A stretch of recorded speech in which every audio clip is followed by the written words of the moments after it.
Muy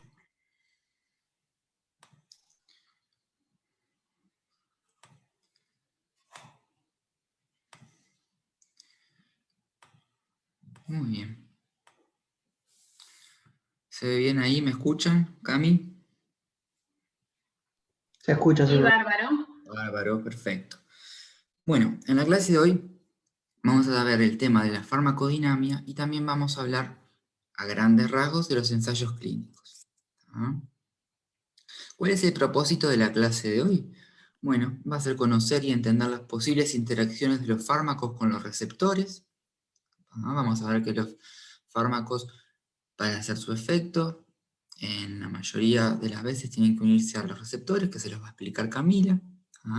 Pero también hay otras interacciones farmacocinéticas o mismos entre los mismos fármacos, ¿sí? Que los vamos a ver con la doctora Di Caterina. Después contribuir al uso racional de los medicamentos, siempre desde el punto de vista de la eficacia y la seguridad de los mismos. Y también conocer cómo se llevan a cabo el desarrollo de los medicamentos, y Camila va a hacer una mención también con respecto a las vacunas. A grandes rasgos, el sumario de la clase de hoy, vamos a empezar con una introducción, concepto de dosis y concentraciones, la curva dosis-efecto, luego la interacción de fármacos y receptores, seguido por agonismo y antagonismo, interacciones, ensayos clínicos y los SAVI, la variabilidad biológica y lo que es el efecto placebo y nocebo. Bueno, para comenzar, la definición de la farmacodinámica. Es la rama de la farmacología que estudia los efectos bioquímicos y fisiológicos de los fármacos y sus mecanismos de acción. Más simple, es lo que el medicamento le hace al organismo y el mecanismo por lo que lo hace. Es importante que diferencien la farmacocinética de la farmacodinámica. ¿Se acuerdan que la farmacocinética la vimos la clase pasada y es lo que el organismo le hacía al organismo? Lo que el organismo le hacía al medicamento. Con ese proceso, ¿sí? Que le habíamos llamado el ADME, ¿se acuerdan? En este caso, Recién acabamos de escuchar lo hace el organismo. ¿Tá? Y ahora lo vamos a seguir desglosando a lo largo de la clase. Pero antes, me gustaría tener en cuenta o que ustedes comprendan unos conceptos básicos que los vamos a ver a lo largo del año. El tema de la farmacocinética y la farmacodinamia, van a ver que cada vez que nosotros presentamos un nuevo tema, ¿sí? Vamos a hablar de ellas. Entonces, es importante que queden claras estas dos ramas de la farmacología, que ustedes se saquen todas sus dudas, porque vamos a hablar siempre de ellas. Cuando estoy hablando de farmacodinamia, como les puse en la diapositiva anterior, estoy hablando muy estrechamente con el mecanismo de acción que va a tener el medicamento, ¿sí? Ahora, ¿qué otras cosas me gustaría que queden claras? El concepto de dosis, ¿sí? ¿Qué es la dosis? Bueno, es la cantidad de fármaco, ¿sí? En realidad sería el medicamento que se administra de una sola toma o una sola vez. Vamos a ponerlo con un ejemplo.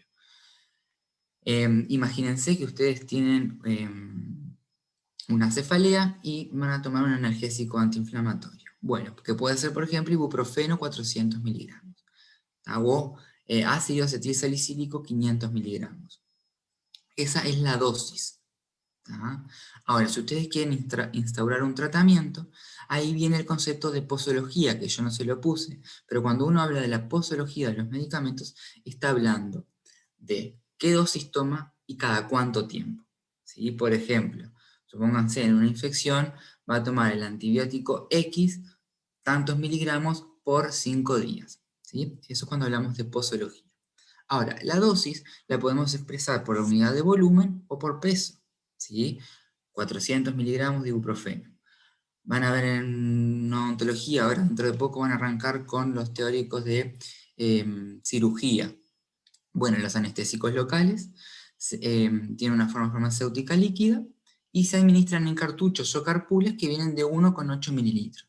Esa es la dosis, ¿sí?, del anestésico local. Cuando se administra para producir o provocar el bloqueo de la fibra nerviosa, tiene una dosificación, ¿sí?, que es 1,8 mililitros, por ejemplo.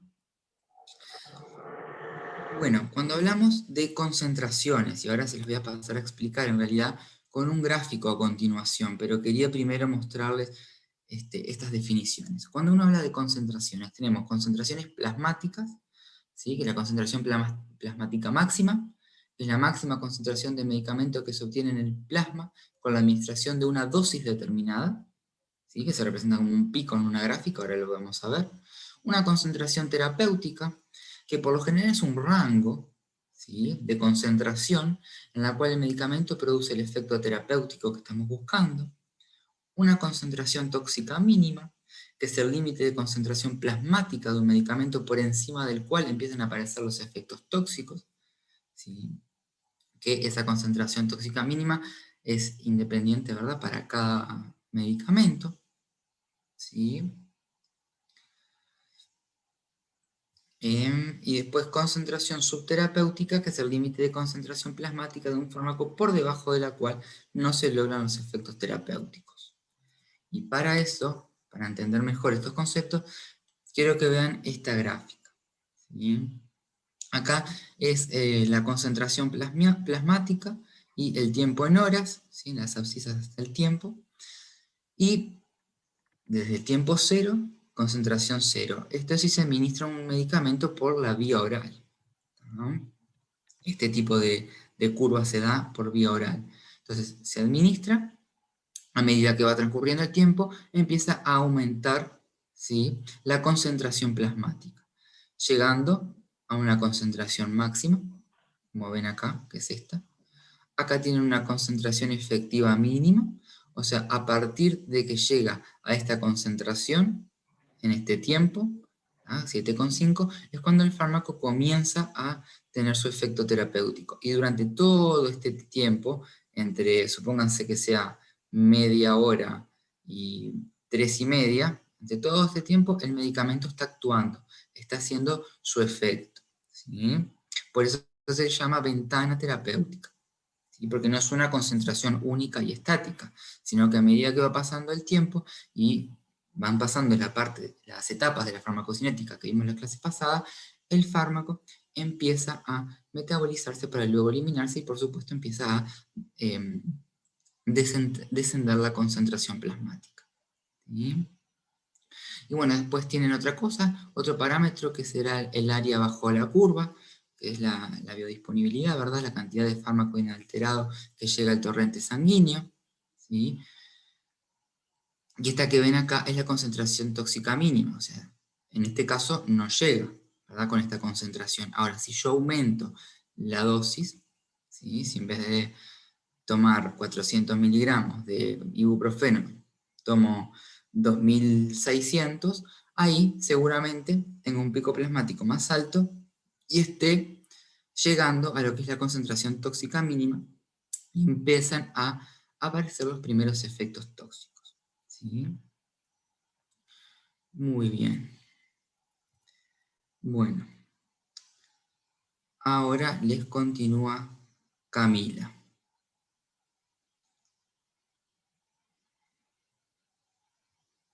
¿Puedo hacer una consulta? Claro. Porque la clase pasada ustedes subieron los teóricos grabados, pero por ejemplo, los teóricos que hacen ustedes, esos PDFs no los suben, o sea, ¿esos los podrían subir también? Sí, lo subimos. Está, gracias. No, de nada.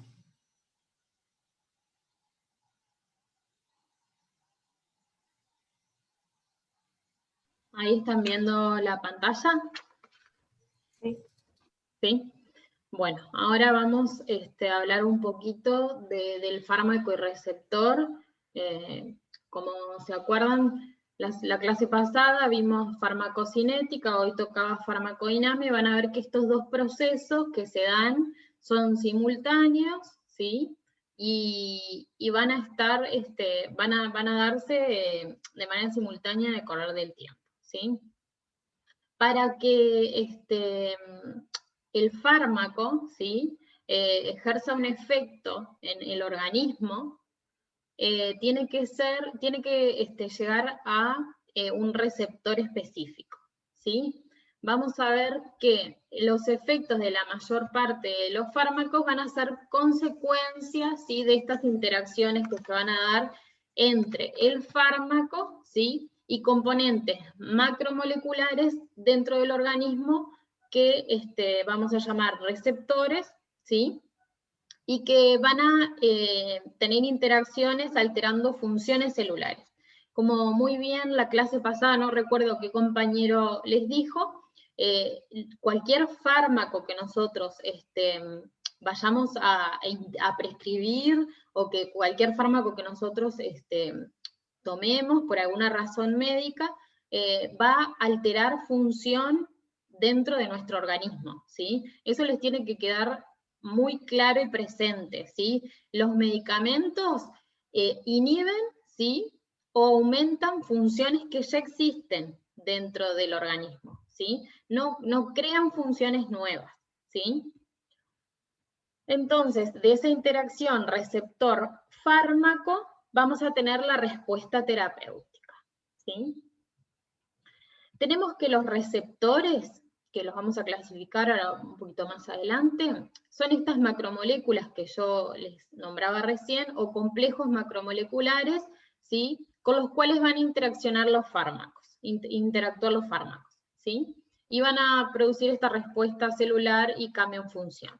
Se van a ubicar en diferentes lugares, ¿sí?, pueden ubicarse en la membrana celular o en compartimentos intracelulares, ¿sí? Pero también tenemos que tener en cuenta que como hay receptores, ¿sí?, que van a ser específicos para cada medicamento, también tenemos aceptores, ¿sí?, a los cuales nuestro fármaco, ¿sí?, se va a unir, pero no vamos a tener cambios en las funciones celulares cuando el fármaco se une a un aceptor, que es el claro ejemplo que lo nombraron la clase pasada, es el albúmina, ¿sí?, que es una proteína que se encuentra. ¿Se acuerdan cuando vieron absorción y distribución, cuando vimos la clase pasada, cuando el fármaco, la fracción de fármaco que llegó a la sangre, ¿sí?, vamos a tener una parte que se va a encontrar de manera libre, que esa es la que me va a ir al receptor para hacer ese cambio en la función celular, y vamos a tener otra fracción de fármaco, ¿sí?, que se va a unir, por ejemplo, a la albúmina, ¿sí? Esa fracción de fármaco me queda inactivada, ¿sí?, no me va a servir en cuanto a la respuesta terapéutica que yo voy a buscar con la administración de ese medicamento. ¿Se entiende? Cualquier cosa me pregunta. Bueno, tras la unión, ¿sí?, del fármaco con el receptor, podemos observar diferentes tipos de respuestas, ¿sí? Uno que tenemos que tener claro, ¿sí?, y que lo van a ver en otras materias también, es, por ejemplo, cuando por la administración de un fármaco se modifica el flujo de iones, ¿sí? Que esto pasa con la administración de los anestésicos locales, ¿sí?, que lo que hacen es bloquear la entrada de sodio a la fibra nerviosa, ¿sí? Modifican este flujo de iones hacia el interior de la fibra nerviosa, bloqueándolo, ¿sí? Entonces va ahí a impedirse el potencial de acción, y va a haber una respuesta terapéutica a la administración de ese anestésico local, ¿sí? Después también tenemos, por ejemplo, cuando hay cambios en lo que es la actividad enzimática, ¿sí? Por ejemplo, con la insulina, ¿sí? Se aumenta el transporte de glucosa, por lo tanto vamos a tener un aumento de concentración, ¿sí?, de glucosa en el músculo y el tejido adiposo. Entonces la unión entre el receptor y la insulina va a ejercer un cambio, ¿sí?, en la actividad enzimática. También puede darse que se modifique producción o estructura de las proteínas, y hay receptores también intracelulares, como por ejemplo para los estrógenos, ¿sí? Bueno, la clasificación de los receptores la vamos a utilizar dependiendo de dónde se encuentren, ¿sí? Vamos a tener receptores acoplados a canales iónicos, ¿sí? Vamos a tener receptores también acoplados a la proteína G, receptores para hormonas, ¿sí? Receptores unidos a enzima y también receptores intracelulares. Como yo les decía recién, cada fármaco va a tener un receptor específico, ¿sí? Pero que este receptor sea específico para ese fármaco no quiere decir que a ese receptor se le vaya a unir solo ese fármaco, ¿sí? ¿Se entiende o entreveré un poquito? ¿Se entiende? ¿Sí? No es que el receptor sea exclusivo para determinado medicamento, sino que también muchas veces se va a unir un medicamento o sustancias endógenas, ¿sí? Que nuestro organismo va a producir. Estos parámetros farmacodinámicos van a ser muy importantes en esta interrelación fármaco-receptor, ¿sí? Otra cosa que les quería decir es que cuando nosotros tenemos que el fármaco se encuentra como la interfase cerca del receptor, la respuesta que se va a dar va a estar dada también por la cantidad de uniones que se produzcan entre el fármaco y el receptor, ¿sí? Piensen también que tenemos un número limitado de receptores, ¿sí? Que no por yo administrar más medicamentos voy a lograr un efecto más alto, ¿sí? Estos conceptos van a tener que ir incorporándolos porque los vamos a ir trabajando a lo largo de todo el curso, ¿sí? Bueno, tenemos por ejemplo la afinidad, ¿sí? Que va a ser esa capacidad que van a tener los fármacos de unirse a un receptor específico, ¿sí? Vamos a ver que de repente hay fármacos que tienen mayor o menor afinidad, ¿sí? Por ese receptor, y a su vez esta afinidad lo que va a hacer, va a requerir mayor o menor concentración del fármaco, ¿sí? En la interfase para que se una al receptor, ¿sí? Después tenemos la potencia, ¿sí? Que se va a referir a la concentración del fármaco, ¿sí? En esa biofase para que aparezca el efecto farmacológico, ¿sí?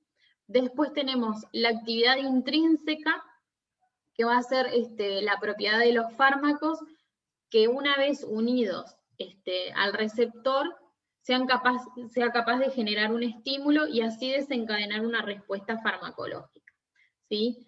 Vamos a tener que, por ejemplo, ahora vamos a ver una gráfica, pero de repente tenemos dos fármacos con misma actividad intrínseca y diferente potencia, ¿sí? Y después tenemos la eficacia, ¿sí? Que va a estar dada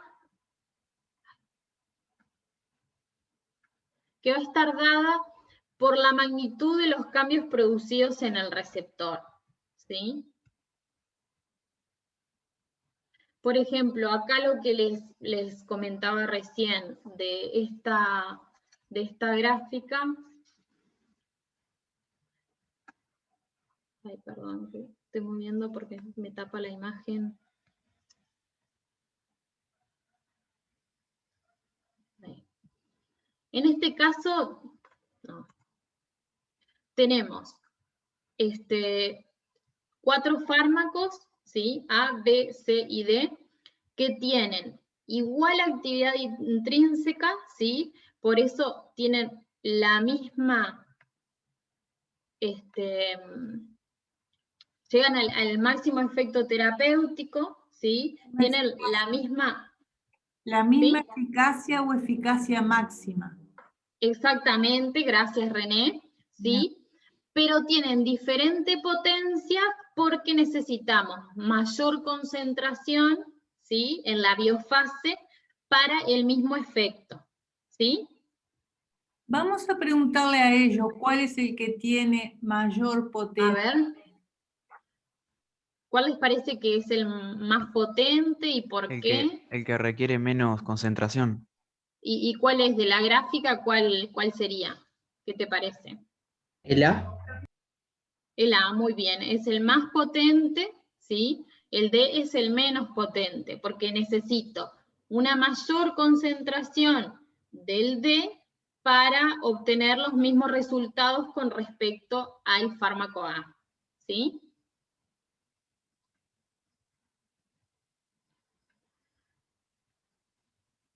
Bueno, por otro lado, acá tenemos otra gráfica, ¿sí?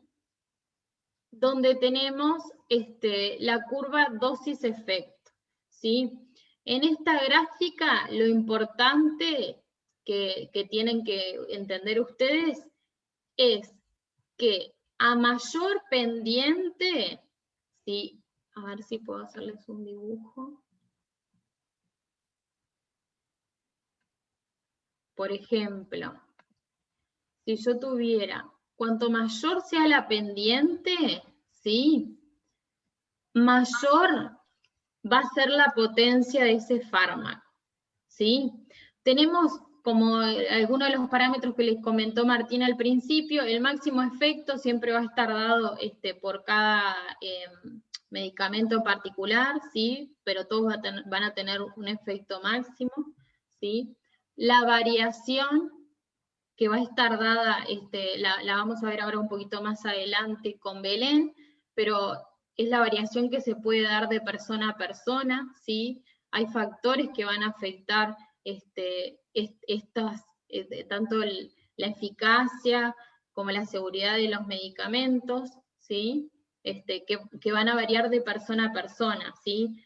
Yo puedo administrarle a 2 pacientes diferentes, de diferente edad, con diferentes características, el mismo medicamento, y a los 2 les va a ejercer de repente diferente, va a haber variaciones entre uno y otro el efecto, ¿sí? Y bueno, y la potencia que va a ir de la mano con la concentración o la dosis, ¿sí? Recuerden que de la dosis que se administra por vía oral, por ejemplo, de un medicamento, no es igual a la concentración plasmática, ¿sí? Que vamos a tener en sangre. Y de esto va a condecir con la potencia, ¿sí? Yo voy a necesitar, para comparar 2 fármacos, para comparar la potencia de 2 fármacos, yo voy a tener que tener qué concentración es necesaria de cada uno para ejercer la respuesta terapéutica, ¿sí?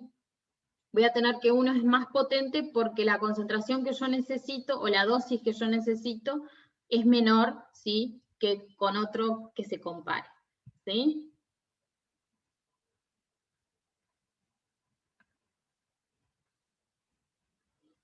Bueno, y esto es como un resumencito, ¿sí? De cómo se da esta respuesta terapéutica, ¿sí?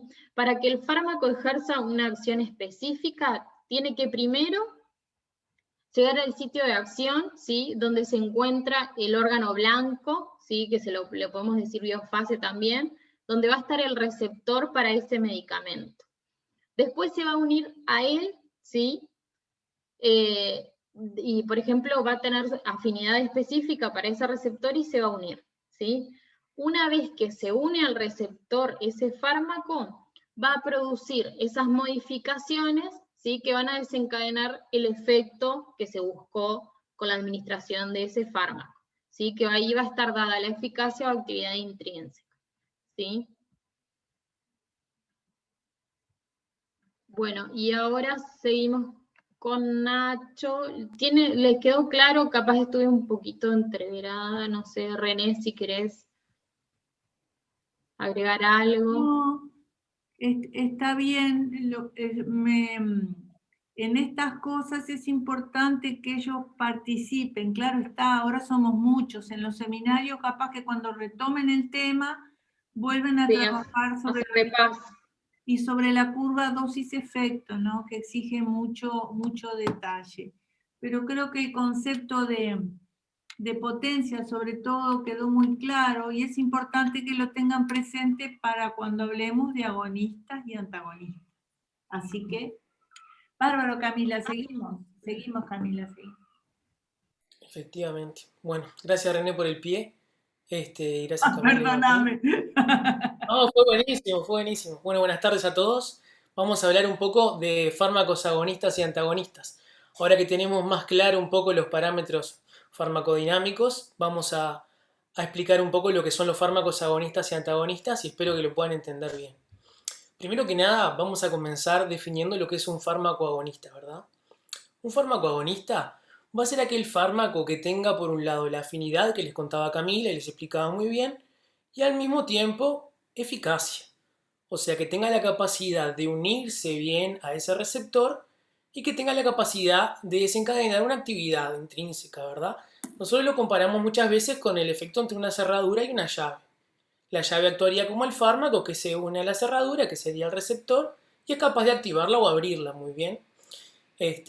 Para que lo tengan un poco más específico. On the outside of the cell membrane, the G protein changes. Le saco el volumen.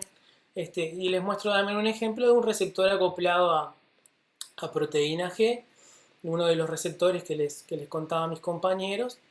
On the outside of the... Opa, disculpe. Ya enseguida le cambio eso. Disculpen el problema técnico. Ahí va. Listo. Bueno, les contaba que un fármaco actúa como si fuera una llave, ¿verdad? Se une a un receptor, que sería la cerradura, debido a que tiene afinidad. Y como es un agonista, también tiene eficacia, o sea, es capaz de desencadenar un efecto, ¿verdad? O en el caso de la llave y la cerradura, es capaz de abrirla. Acá tenemos un ejemplo de un receptor acoplado a proteína G. Vemos que la molécula del fármaco se une y activa el receptor y la cadena de los eventos sucesivos que sean en el receptor acoplado a proteína G. Como decía muy bien Camila, los fármacos no inventan nuevas funciones, sino que reproducen, activando ese receptor, las respuestas fisiológicas del receptor involucrado, ¿verdad? Ya sea acelerando o enlenteciendo funciones propias del organismo. Dentro de los agonistas vamos a tener, por un lado, a los agonistas puros. También vamos a tener a los agonistas parciales y a los agonistas inversos. Dentro de los agonistas puros, vamos a ver que son aquellos que poseen afinidad y actividad intrínseca máxima. O sea, van a desencadenar el máximo efecto sobre ese receptor. A diferencia de los agonistas parciales, que también, si bien tienen afinidad y actividad intrínseca, esta va a ser menor a la del agonista puro. Y por último tenemos a los agonistas inversos, que logran efectos opuestos a los agonistas puros o parciales. Se van a unir al receptor, van a desencadenar una actividad farmacológica, pero esta actividad va a ser opuesta a lo de los agonistas puros o parciales. Ahora vamos a hablar un poco de lo contrario, lo que va a ser un fármaco antagonista. Un fármaco antagonista tiene la particularidad de que tiene afinidad. Pero hay algo que no va a tener el fármaco antagonista y me gustaría que alguno de ustedes me lo diga. ¿Qué les parece que no va a tener el fármaco antagonista? A diferencia del agonista. Generar una eficacia. Efectivamente. Va a tener un efecto. Excelente, me encantó. No tiene eficacia, no es capaz de desencadenar un efecto. Por lo tanto, vamos a tratar de explicarlo de nuevo con el ejemplo de la llave. Se une la llave, pero no ejerce ningún efecto. Como si lo hace el agonista, como ven en el esquema, que sí lo activa.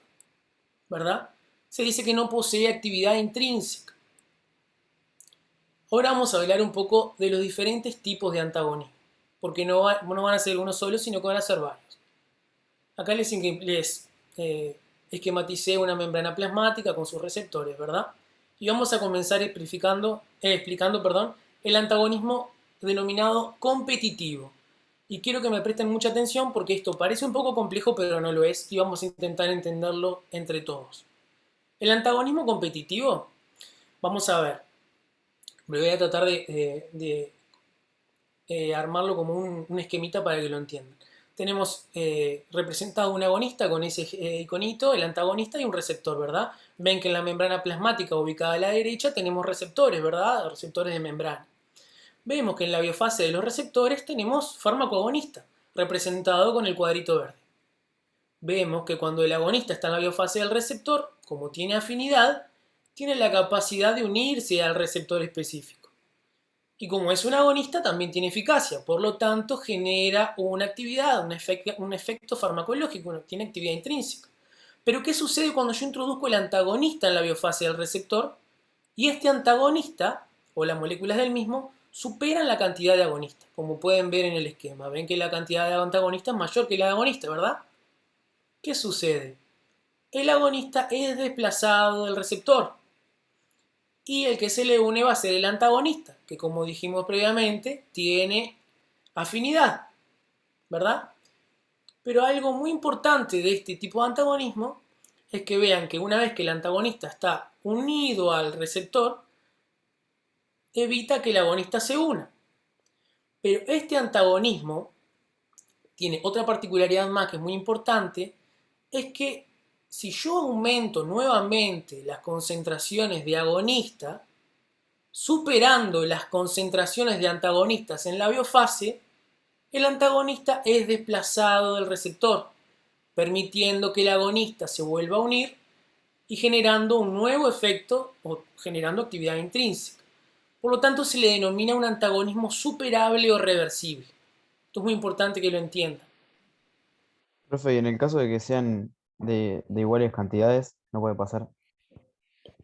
Muy buena pregunta. En el caso que sean actividades de iguales cantidades, va a depender de cuál tenga mayor afinidad, dependiendo de cuál de las dos moléculas tenga mayor similitud espacial con el receptor. Bien, gracias. Esto hablando de antagonismo competitivo, ¿verdad? Vamos a adelantar esto que es un poco lento, disculpen. Y ahora vamos a hablar de otro tipo de antagonismo. Ya hablamos del antagonismo competitivo. Ahora vamos a tener los antagonismos denominados no competitivos, que son varios. Y los voy a intentar explicar también de manera esquemática para que lo puedan entender. ¿Quedó claro el concepto y el esquema? ¿Fue claro, chiquilines?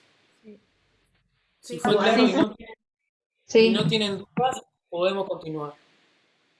Porque ahora viene algo un poquitito más complicado, pero no mucho. Así que bueno. Y vamos a comenzar con los antagonismos no competitivos. Acá tenemos nuevamente una membrana plasmática, ¿verdad? A la derecha. Y vamos a explicar lo que es el antagonismo alostérico. Esa palabra yo estoy seguro que ustedes la conocen de BBO. Más precisamente de bioquímica, cuando hablaron de enzimas. Bolilla número 2, si mal no recuerdo. Todos los que dieron BBO3 y la padecieron, seguro se acuerdan de lo que les estoy diciendo. Vamos a tener un receptor, ¿verdad? Parecido, pero un poquito diferente al que teníamos antes. También tenemos la molécula del agonista y un ligando alostérico, que va a ser una molécula que ahora vamos a ver qué hace. Tengo mi receptor, un receptor de membrana, ¿verdad? La membrana plasmática, que tiene por un lado los sitios activos, que es donde se va a unir el agonista, pero tiene una particularidad, y es que tiene un sitio alostérico, al igual que las enzimas que vieron en BBO3. ¿Qué pasa cuando se presenta el agonista en la biofase del receptor? Perfectamente se puede unir al sitio activo y generar un efecto farmacológico o una actividad, ¿verdad? Pero ¿qué sucede? Dijimos que tiene un sitio alostérico, al cual se le puede unir algo, y ese algo es nuestro ligando alostérico, que se puede unir a ese sitio. ¿Y qué puede generar en nuestro receptor? Bueno, nuestro receptor puede sufrir cambios conformacionales en el mismo, espaciales, de forma, que generan cambios en la afinidad y en la eficacia de los agonistas. Como pueden ver, algunos se pueden unir a los receptores perfectamente, generando algo de actividad, pero a otros se le va a dificultar un poco más. Por lo tanto, la eficacia y la afinidad se ve alterada. Y eso es un antagonismo alostérico. En un receptor, en un lugar cercano al sitio de acción, ¿verdad? Hay un sitio alostérico, el cual, si es ocupado por un ligando alostérico, se puede modificar la actividad de dicho receptor. ¿Quedó claro esto, chiquilines? Sí. Sí. Pauso y pregunto porque puede dar lugar a confusiones y es importante que lo entiendan paso a paso. Ahora vamos a hablar de lo que es el antagonismo químico, si mal no recuerdo. Terminamos la animación y enseguida volver. Disculpen un poco esto de... Está buena la animación, pero si se repite es un poco tedioso. Vamos a hablar del antagonismo químico. Este antagonismo es diferente a los demás. Recién veníamos hablando de receptores, ¿verdad? Lo que sucede aquí es que hay una reacción química directa entre el agonista y el antagonista. Lo que sucede es que se bloquea el efecto del agonista por una reacción química entre ellos. Un ejemplo que les podemos dar es el que se da, por ejemplo, entre los quelantes y los metales pesados.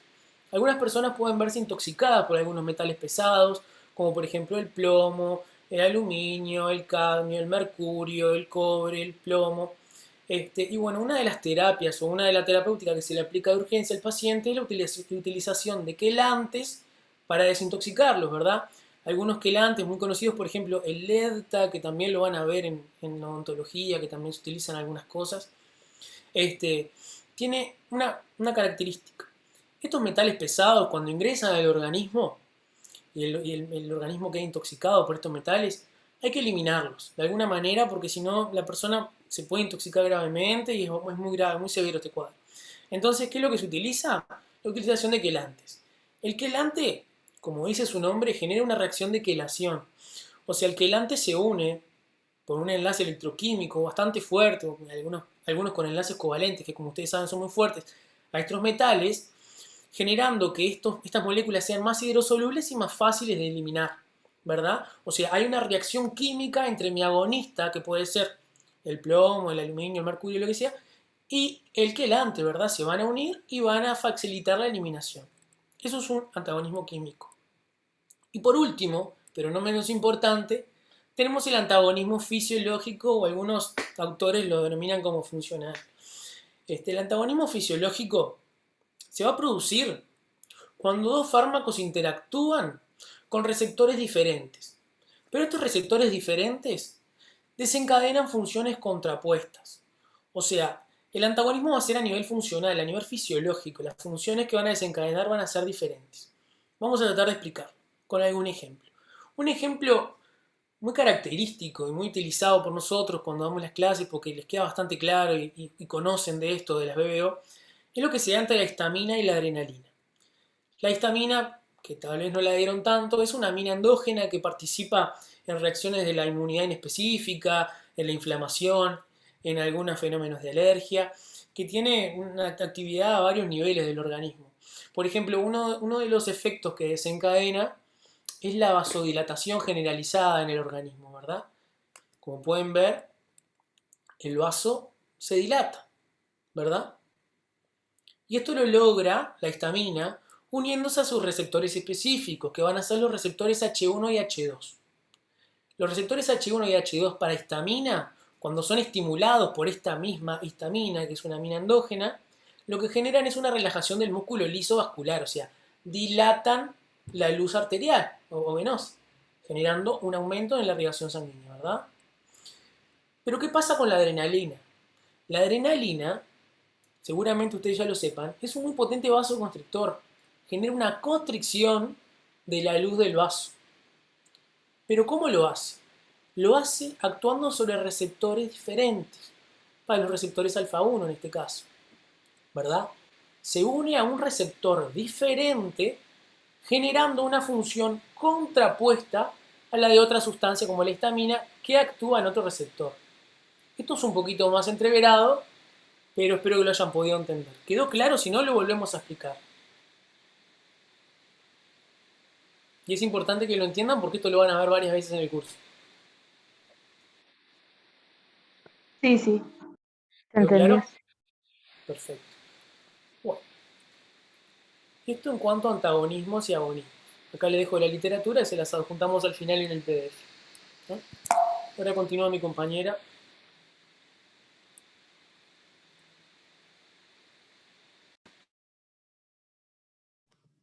Bien, ahora sigue Natalia. Sí, ahora sigo yo. Buenas tardes para todos, ¿cómo están? Vamos a compartir la pantalla. Buenas. Hola. Bueno, a ver ahí. Acá. ¿Ahí se ve? ¿Se ve bien ahí? Sí, sí. Bueno, yo no tengo la animación que tiene Nacho, no me da este... Sí. Pantalla completa. Pantalla completa. Acá abajo. Sí, en la presentación, ahí. Ahí está bien. ¿Ah? No, les decía que yo no tengo la animación que tiene Nacho, que es impresionante su capacidad informática. Bueno, vamos a hablar un poquito de lo que son las interacciones farmacodinámicas, ¿tá?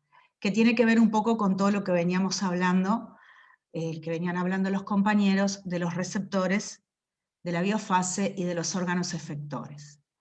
Bueno, las interacciones medicamentosas pueden presentarse generalmente como reacciones adversas. Por lo tanto, vamos a definir cada una de ellas. Vamos a definir interacción medicamentosa y vamos a definir reacción adversa a medicamentos. La interacción medicamentosa es la modificación que sufre la acción de un medicamento por la presencia simultánea de otro u otros medicamentos, sustancias fisiológicas o exógenas no medicamentosas. ¿Qué significa esto? Que cuando yo administro un medicamento, ¿sí? La presencia simultánea de otro medicamento o de varios medicamentos, de sustancias fisiológicas como habló Nacho recién, ¿tá? Sustancias propias del organismo, como él nombró por ejemplo las hormonas, o sustancias exógenas, que eso más adelante lo van a ver en el curso, ¿tá? Va a producir la modificación en la actividad del medicamento primario, por decirlo de alguna manera, con el que yo quiero lograr un beneficio terapéutico. ¿Tá? Se puede manifestar como un efecto terapéutico o tóxico, ¿tá? De menor o mayor intensidad a la prevista como consecuencia de la interacción. Yo no sé si ustedes se acuerdan la clase pasada, cuando hablábamos de farmacocinética, en la parte que les di yo de clearance o eliminación, que hablábamos de que una de las vías de excreción farmacológicas a nivel de la administración oral, de la vía oral, podía ser directamente por la orina o se podía reabsorber a nivel del túbulo contorneado distal, toda aquella molécula que fuera liposoluble y que no pudiera eliminarse en el entorno acuoso de la orina. Hablé ahí de que si volvía el fármaco a la circulación, podía tornarse tóxico. Bueno, esto es un poco lo que tiene que ver con eso, o sea, las interacciones medicamentosas, por ese proceso que yo les expliqué la semana pasada, pueden tornarse con un efecto terapéutico o inclusive tóxico. ¿Sí? Bueno, y la definición de reacción adversa a medicamentos, a RAM, según la Organización Mundial de la Salud, es una reacción nociva y no deseada que se presenta tras la administración de un medicamento, pero a las dosis que habitualmente se utilizan. Es decir, no estamos hablando de que la reacción adversa se produce cuando nosotros damos una sobredosis, cuando damos dosis que no son terapéuticas, sino que habiendo dosis utilizadas habitualmente en la especie humana, se va a producir esa reacción nociva y no deseada. ¿Tá? En esos fármacos que sirven para la prevención, diagnóstico o tratamiento de la enfermedad o modificar cualquier función biológica, como decía Camila hoy, que es básicamente la función de los fármacos, ¿no? O sea, no generar nuevas situaciones biológicas, sino que modificar las preexistentes. ¿Tá? Esta definición implica una relación de causa-efecto. ¿Qué estoy queriendo decir yo acá? Que si yo doy un medicamento a una dosis habitual que la utilizo en los seres humanos y obtengo una reacción nociva y no deseada, ¿tá? Hay una relación causa-efecto. La causa es el medicamento, el efecto, la consecuencia es la reacción adversa.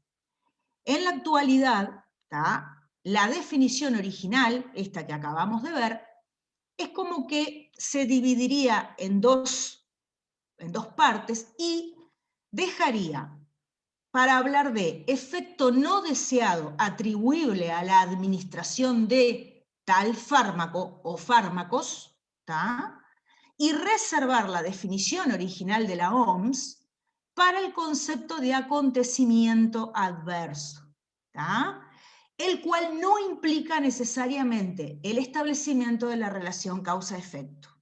¿Sí? O sea que en uno voy a tener administración del fármaco, reacción nociva y no deseada, y en la otra voy a tener un acontecimiento adverso que no necesariamente implica, ¿tá?, la relación de que esa reacción nociva es consecuencia de la administración del medicamento. ¿Se entendió? ¿Sí? Sí, profe.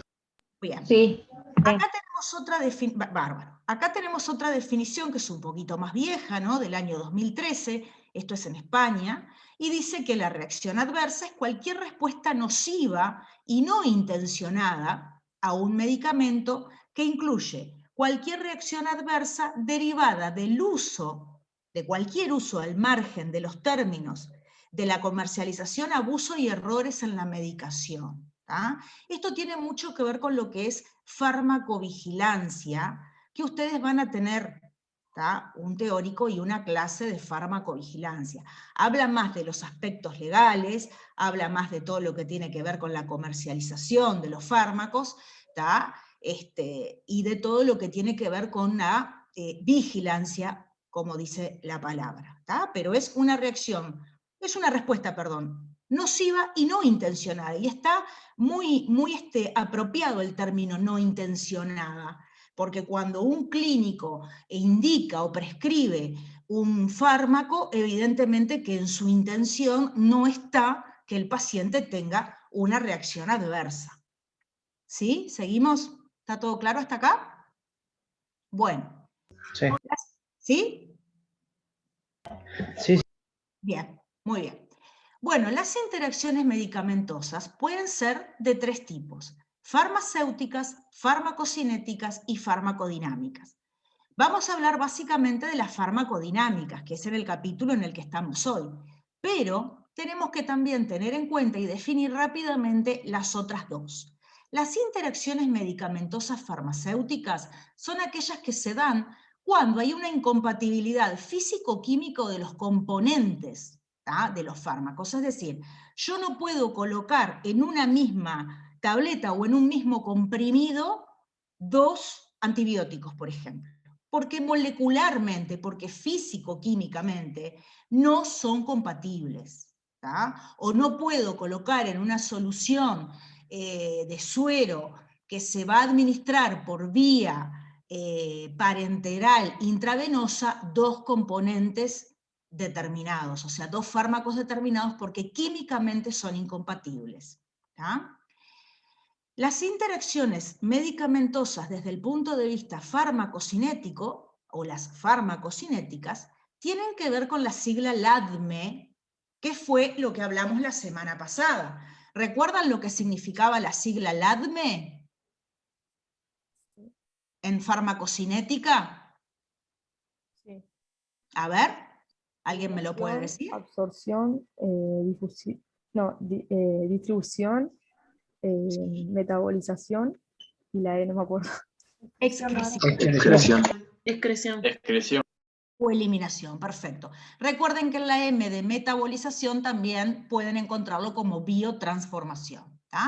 Entonces, si nosotros, por ejemplo, seguimos hablando de la vía oral, de la prescripción por vía oral, que básicamente es la que más utilizamos los odontólogos, más allá de la vía de aplicación tópica, ¿cómo entraba ese fármaco? ¿Cómo ingresaba al organismo por vía oral? Pasaba por absorción al estómago, a nivel gastrointestinal, y van a haber una serie de cambios en esa farmacocinética que el fármaco va a ir pasando, desde que ingresa y se empieza a ver los cambios a nivel gastrointestinal. ¿Qué pasa? Por ejemplo, los cambios en el microbioma gastrointestinal, el daño a la mucosa, la alteración del flujo sanguíneo, el vaciamiento gástrico, por ejemplo, también, la captación, la extracción, la unión tisular, el desplazamiento de la unión a proteínas plasmáticas, la alteración del transporte activo para ingresar atravesar las membranas celulares, las modificaciones del pH, los cambios en el metabolismo de la superfamilia del citocromo, de la CYP, que esto lo habló Martín la semana pasada cuando habló de metabolismo, y la eliminación. O sea, estoy en esto hablando de todas las fases, ¿sí?, de la sigla LADME. Entonces, estas interacciones medicamentosas se pueden dar por cualquiera de estas alteraciones a nivel de las etapas de la farmacocinética. ¿Queda claro? O sea, estamos trayendo un poquito de la farmacocinética de la semana pasada, pero lo estamos llevando hacia el lado de las interacciones medicamentosas, en qué momento pueden suceder y algunos ejemplos de las razones por las cuales pueden suceder. ¿Sí? Si está claro, pasamos a las interacciones medicamentosas farmacodinámicas, que son las interacciones que se deben a la modificación, ¿tá?, en la respuesta del órgano efector. Hoy más adelante Camila les habló del órgano efector, les habló de la biofase, en donde actúan los fármacos a través de los receptores. Recuerden que siempre es el fármaco unido a receptores, ¿tá?, y en el órgano efector va a producir un efecto. Entonces, una cosita, te interrumpo un segundo. Sí, claro. Para algo que me olvidé de decirles, que es importante que lo tengan en cuenta, que la unión entre el fármaco y el receptor es reversible. Bien, perfecto, perfecto. ¿Ah? Sí, es reversible, o debería ser reversible, ¿no? Esperablemente reversible. Perfecto, gracias Camila. Entonces, desde el punto de vista farmacodinámico, tenemos... Sí. Está bien la aclaración, debería ser reversible. Por ejemplo, la acetilación de la aspirina en el sitio, en el núcleo prostético de la enzima ciclooxigenasa, es de por vida de la plaqueta. ¿Es a eso que te referís, Camila? Que es en el tiempo, y por eso se habla de irreversible, como los fosforados. Aclaralo tú. Tanto los órganos fosforados como que son enzimas, mira, justamente, lo mismo que la enzima ciclooxigenasa, es por el tiempo en que están unidos que se habla de irreversible. En definitiva, llega un momento que se separan, ¿verdad? Claro, sí, exactamente, exactamente. Claro, pero en el caso de los órganos fosforados, nomás el contacto con la piel ya hace que sea una unión irreversible, ¿no? Exacto. Que después va a tener consecuencias nocivas. Claro, pero lo que te decía Camila es que cuando se une a su receptor, es tanto el tiempo y las fuerzas de Van der Waals, con las que permanece unido, que se considera irreversible. En cambio, cuando el lapso en el que está unido al receptor es breve, se dice que es reversible. Pero el concepto en realidad tiene que ser, como decía, aclaraba Camila hoy, reversible. Si no, por ejemplo, por eso el antagonismo competitivo es reversible y superable. Capaz que no es el momento para hacer la aclaración, que de repente lo trabajan mejor en los grupos prácticos, con menos estudiantes, y lo pueden discutir uno por uno. Bárbaro. Bueno, entonces, acá vamos a tener lo que se llama el sinergismo. Ustedes imagínense que nosotros administramos dos fármacos.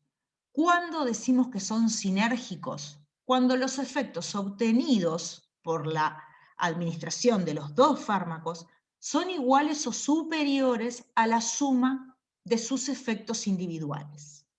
¿Sí? Eso es un sinergismo. Es una palabra que tal vez también les puede sonar de la parte de microbiología, ¿sí? Que es una propiedad de algunas bacterias. Bueno, acá, si ustedes van a leer Goodman y Shillman, habla de lo que es el sinergismo y le agrega el término de aditividad. O sea, aditividad, aditivo es como agregado, y en realidad está muy, muy acertado, ¿no? O sea, los fármacos con diferentes mecanismos de acción a menudo se combinan para lograr efectos sinérgicos, aditivos y positivos. ¿Ah? Esa es la definición en general de lo que es el sinergismo. El sinergismo, a su vez, puede ser de dos tipos. El sinergismo de sumación y el sinergismo de potenciación. El sinergismo de sumación es igual, vean la palabra, el efecto final es igual a la suma de los efectos cuando los fármacos se administran individualmente. O sea, es 1 más 1, 2. ¿Sí? ¿Qué condiciones se tienen que dar para que se dé un sinergismo de sumación? Bueno, como les decía Nacho recién, deben ser agonistas, o sea, deben tener afinidad por el mismo receptor. Y deben tener la misma actividad intrínseca para que se dé esa suma de efectos, que supera los efectos de cuando se dan individualmente. Entonces acá yo les hice un esquemita que yo no lo veo bien por las caritas de ustedes, pero les quise poner el órgano efector, lo negrito es el receptor, F1 es el fármaco 1, por acá debe andar el F2, que es el fármaco 2. Los dos son agonistas, o sea, actúan y tienen afinidad por el mismo receptor. Y tienen a su vez igual mecanismo de acción, porque tienen la misma actividad intrínseca. Entonces, el efecto final es la suma de los efectos a como si se indicaran o si actuaran individualmente. ¿Quedó claro? Sí. ¿Sí? Sí. Bueno, entonces vamos al sinergismo de potenciación. En la potenciación, capaz que es un término que ustedes lo utilizaron, porque lo escucharon, porque ahora se utiliza mucho en lo que tiene que ver con los analgésicos, no sé, corregime René, en el tema del tratamiento de los dolores crónicos, en donde se hace la potenciación de los analgésicos para lograr un mejor efecto farmacológico. Entonces, no quiere decir que el término se use bien, ¿no? Porque como se habla de anestesia local potenciada, que en realidad son asociadas y no potenciadas. Claro, lo que pasa que capaz que puede surgir, les puede parecer conocido el término, que hoy está un poquito ahí de moda, por lo menos en ese aspecto. Pero ahora que lo vas a definir bien, va a quedar bien claro para ver por qué está incorrecta la denominación de anestesia local asociada. Seguimos. El efecto que yo voy a lograr con la potenciación de dos fármacos va a ser superior a la suma de los efectos cuando los administro individualmente. En el anterior era la sumatoria, o sea, la suma de los efectos. Acá, el efecto final de la unión de la administración de los dos fármacos va a ser superior. Para lograr esto tengo que tener dos condiciones. Los fármacos no deben ser agonistas, como en el caso de la sumación. Y deben producir el mismo efecto, pero por diferente mecanismo de acción. Entonces, si yo tengo el órgano efector, tengo acá un receptor, que es un triangulito para el fármaco 1, y tengo acá un cuadradito, que es el otro receptor para el fármaco 2. El fármaco 1 va a actuar en este receptor. El fármaco 2 va a actuar en el otro receptor. O sea, no son agonistas. No van al mismo receptor. Pero sí van a producir el mismo efecto, sí. Perdón, yo tenía una consulta. En la de sumación, aunque hayan dos fármacos, hay solo un receptor. O sea, se unen los dos al... O sea, sé que es al mismo receptor, Claro, digamos, de que sean iguales. Seguro, pero porque no vos entendí si tenés había uno. uno como el mismo, claro, porque al ser fármacos agonistas van a tener afinidad por el mismo receptor, es decir, por el mismo tipo de receptor, que fue Claro, lo que bien. Nacho les explicó con el ejemplo de la llave y la cerradura. Bien, o sea, es del mismo tipo, pero no se van a unir nunca dos a un receptor solo. Perfecto. Claro, o sea, seguro, o sea, es el mismo tipo, desde el punto de vista físico-químico o molecular, ese receptor es el mismo, por eso los fármacos tienen que ser agonistas. Bien, y en la de potenciación son dos distintos. ¿Y en la qué? En la de En la de potenciación, exactamente. Tenés el fármaco 1 a un receptor, el fármaco 2 a otro receptor, ¿sí? Pero el mecanismo de acción es diferente. En el de sumación, el mecanismo de acción, la actividad intrínseca es la misma. Pero acá, más allá de que tienen diferentes mecanismos de acción, deben producir el mismo efecto. ¿Por qué? Porque si no produjeran el mismo efecto, no se podría potenciar, o sea, no estaría definida la potenciación, y su efecto final no sería superior a la suma de los efectos cuando los fármacos se administran individualmente. O sea, en la sumación es la suma de los efectos y en la potenciación el efecto es superior. ¿Sí? ¿Quedó claro? Bueno, sí. Sí. ¿Alguna aclaración? ¿Alguna cosa, René, que quieras agregar? Estás silenciada, René.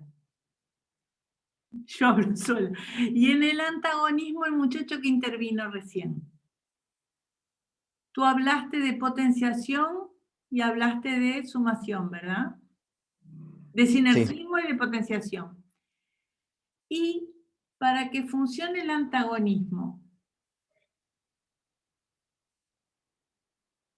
¿los receptores tienen que ser los mismos o no?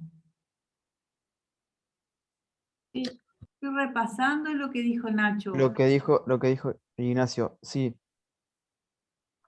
Puede ser el mismo o no. ¿Te acordás del ejemplo que puso del antagonismo no competitivo de la adrenalina con la histamina? Sí, sí. El fisiológico. Ahí era distinto. Ahí tenés dos receptores distintos. En cambio, en el competitivo es el mismo. Por ejemplo, un adrenérgico y un bloqueante. ¿Sí? Bien. Muy bien, seguimos. Bueno, si esto quedó claro, acá les dejo las referencias. ¿Está? ¿Alguna pregunta, alguna duda? ¿Todo clarito? Bueno, ahora entonces, si está todo bien, si no tienen ninguna duda, continúa Martín. No, Tengo yo. entendido, no. Camila, vuelve de otra vuelta. vez. Sí, Retorna otro punto. Camila. Bueno, entonces le cedo la palabra a Camila. Dejo de compartir. El tema es este. ¿Dónde dejo de compartir? Arriba, arriba. Nueva función. Te debe decir compartir pantalla y arriba Creo que con es un rojo cartelito dejar de rojo que compartir. aparece. Nueva función. Deja de. Acá. Perfecto. Perdón. Mi atraso en estas cuestiones. Bueno, y tanto que venimos hablando de los medicamentos, que ahora vamos a ver un poquito cuál es el proceso por el cual se van a desarrollar, ¿sí? Los ensayos clínicos, cuando se aísla o se descubre un nuevo principio activo, una nueva molécula, ¿sí? Se da en varias etapas que se van a llevar a cabo a lo largo del tiempo, ¿sí? Por lo general, unos cuantos años entre que se comienza, ¿sí? Estos análisis que vamos a ver ahora de qué consta cada etapa, hasta que se empiezan a comercializar, ¿sí? Pero vamos a ver que esto no termina con la comercialización del medicamento, ¿sí? Los ensayos clínicos se van a dar a lo largo del tiempo, como les dije recién, son complejos y costosos, ¿sí? Y bueno, se va a finalizar con la aprobación para la comercialización, ¿sí? De ese medicamento, pero ahí no termina. Vamos a tener una primera etapa, ¿sí? Una etapa preclínica o fase 0, que se va a dar previo a iniciar las pruebas en humanos, ¿sí? Algo que les tiene que quedar claro es que las personas que participan en los diferentes ensayos clínicos de medicamentos o vacunas, que vamos a ver también ahora, siempre van a ser voluntarios, ¿sí? No puede haber ningún tipo de pago o de que se le reditúe de alguna manera, ¿sí?, a la persona que participa del ensayo, ¿sí? Y como les decía, previo a iniciar las pruebas en humanos, se va a estudiar esta nueva molécula de manera in vitro, y van a haber algunas experimentaciones in vivo en animales, ¿sí? En esta etapa preclínica, lo que se va a buscar conocer es los efectos farmacológicos, ¿sí?, la posible toxicidad que pueda haber con la administración de esta nueva sustancia. En el caso de las vacunas, se va a estudiar la respuesta inmune, ¿sí?, en animales, ¿sí? Y van a hacerse estudios farmacodinámicos, farmacocinéticos y toxicológicos, ¿sí? Se va a tener que cumplir una serie de características para que pueda seguir, ¿sí?, a la siguiente etapa. Estos estudios van a continuar a lo largo de las demás fases. No es que se suspende, se terminó la fase 0 y se comienza la fase 1, sino que se van a seguir realizando estudios de fase 0 durante la fase 1, ¿sí? Que eso es muy importante. También lo que es muy importante es que todos los voluntarios que participen a partir de la fase 1 van a tener que firmar un consentimiento informado, ¿sí?, sobre la participación y los posibles efectos con respecto al estudio por el cual se está participando, ¿sí? En esta primera fase se va a investigar la tolerabilidad, ¿sí?, seguridad, farmacocinética y farmacodinámica en humanos. Recuerden que la fase 0 fue in vitro y en animales, ¿sí? Por lo general, en esta fase, el grupo experimental va a ser relativamente pequeño, ¿sí?, de entre 20 y 50 voluntarios que van a ser sanos, ¿sí? En cuanto a las vacunas, en esta fase 1, ¿sí?, también va a ser un número pequeño de voluntarios para evaluar la seguridad, ¿sí?, y que se confirme que en humanos genera una respuesta inmunitaria, ¿sí?, para tratar de determinar la dosis correcta de esa vacuna. Después de que tengo una consulta para hacer. Sí. Respecto a la fase 1, Sí. no siempre tienen que ser personas sanas, ¿no? Porque en según... No, en la fase 1 sí. Ahora vamos a ir viendo que a medida se avanza con el estudio del nuevo fármaco, ¿sí?, o de la vacuna, se van agregando, se van sumando voluntarios con diferentes condiciones, ¿sí?, para ampliar las variaciones que pueden haber hoy, que yo les decía que vamos a ver un poquito más al final de la clase, la variabilidad biológica, van a ir cambiando también las edades, en principio en la fase 1 son sanos, ¿sí? Siempre, Camila, siempre en la fase 1 son voluntarios sanos, de ahí el altruismo, el altruismo de la persona, que puede ser cuestionado desde el punto de vista ético, ¿verdad? Si justifica ese altruismo, pero es una persona sana que se ofrece a participar de la fase 1. Está bien destacado ahí en negrita. Sí. Bueno, en la fase 2, lo que se va a probar es la eficacia, ¿sí?, para cierta patología o para cierta indicación, ¿sí? Y se va a tratar de establecer la dosis y los rangos de dosis, ¿sí?, para estudios de fase 3. En este caso, se le van a sumar, van a ser voluntarios enfermos, ¿sí?, entre 150 y 350 voluntarios vamos a necesitar.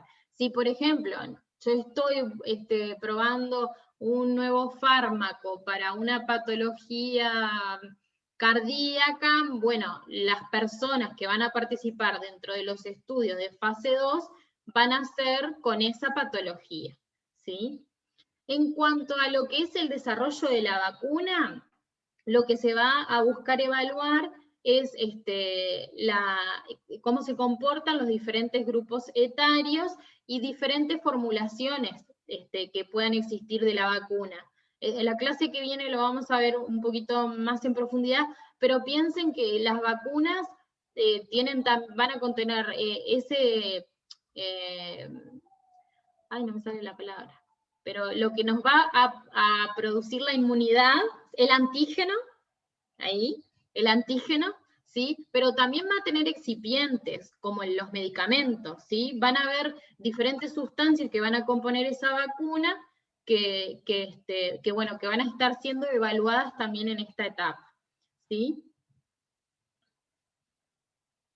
También se va a tener como un grupo, en el caso de las vacunas, como un grupo control para lograr determinar si hay cambios que pueden estar relacionados a la vacuna o que se produjeron por azar, ¿sí?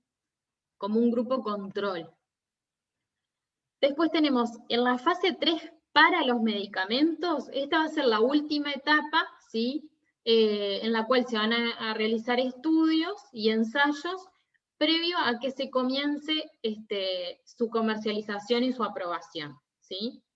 En estos ensayos, en esta fase, lo que vamos a confirmar es la eficacia y el riesgo-beneficio de ese medicamento nuevo, ¿sí? Estas pruebas se van a realizar en grupos más amplios, ¿sí? Que van a ir de 250 a 4.000 pacientes, ¿sí? Que van a ser siempre voluntarios, pero va a haber mayor variación entre sus características, ¿sí? De ambos sexos, de diferentes edades, con diferentes patologías, ¿sí? Y bueno, se va a empezar a explorar en el tipo y el perfil de las reacciones adversas que se pueden presentar de manera más frecuente con este medicamento. En cuanto a la fase 3 de la vacuna, bueno, la vacuna se va a administrar a miles de voluntarios, ¿sí? Y se va a realizar, van a realizarse estudios de comparación con un grupo similar, ¿sí? Con personas que no fueron vacunadas, pero que recibieron un producto comparador, ¿sí? Por ejemplo, que hayan recibido un tipo de vacuna similar, ¿sí? Y se van a comparar, ¿sí? Entonces lo que se va a buscar en la fase 3 para las vacunas es si la vacuna es eficaz contra la enfermedad y a su vez si es segura, ¿sí? Por lo general en esta fase del ensayo clínico, las pruebas en vacunas se van a realizar en muchos países, ¿sí? Piensen en las diferencias raciales y étnicas que hay en todo el mundo y en cómo características particulares pueden afectar la efectividad y la eficacia, ¿sí? de la vacuna, ¿sí?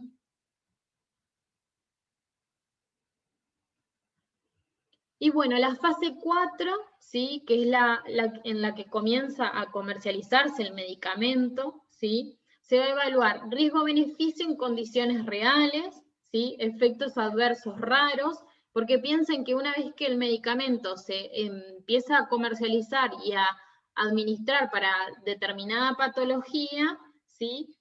Van a variar mucho más las condiciones de los pacientes, los cuales van a recibir ese medicamento, ¿sí? Piensen también que los estudios se realizan en personas mayores de 18 años, que no van a estar probados en todas las poblaciones, ¿sí? También se van a estudiar en esta fase las interacciones medicamentosas, ¿sí? Que bien les explicó hoy Natalia lo que eran, y también interacciones que pueden aparecer entre el fármaco y alimentos, ¿sí? Y los efectos a largo plazo, ¿sí? Estos estudios, bueno, para ir avanzando, sobre todo entre la fase 0 y la fase 1, tiene que haber una aprobación, ¿sí? por pautas éticas de cómo va a ser realizado, ¿sí? ¿Quiénes les parece que no forman parte de los ensayos clínicos? Los niños. Los niños, ¿qué más? ¿Quiénes más? Niños y adolescentes, ¿sí? las personas enfermas. Sí. ¿Quiénes más? Embarazadas. Embarazadas, muy bien, muy bien. Las embarazadas tampoco forman parte, sí, de los ensayos clínicos.